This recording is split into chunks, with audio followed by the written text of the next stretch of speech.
Hyperactivité, et si c'était un risque de Parkinson? Une étude, réalisée par des chercheurs de l'Université de l'Utah, montre un lien entre les enfants hyperactifs dont les symptômes sont difficilement contrôlables et le développement, plus tard, d'une maladie de Parkinson. L'hyperactivité ou TDA se caractérise par 3 symptômes principaux, un déficit de l'attention, une hyperactivité motrice et une impulsivité.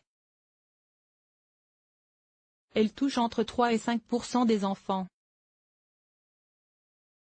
L'hyperactivité double le risque de maladie de Parkinson. L'étude a porté sur plus de 31 000 patients atteints d'hyperactivité, dont près de 5 000 recevaient des stimulants, et sur plus de 158 000 personnes non atteintes d'hyperactivité. Les chercheurs ont montré que les personnes atteintes d'hyperactivité avaient 2 fois plus de risques de souffrir de maladie de Parkinson que celles qui n'en étaient pas atteintes.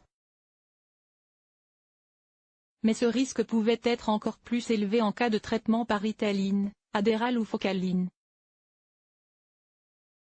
Chez 100 000 jeunes souffrant d'hyperactivité, entre 1 et 9 risquent de développer une maladie de Parkinson avant l'âge de 50 ans.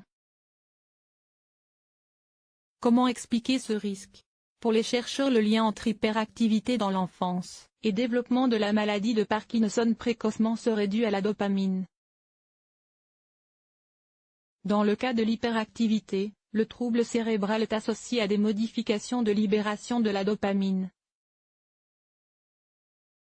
Et dans le cas de la maladie de Parkinson, il s'agit d'une carence en ce neurotransmetteur.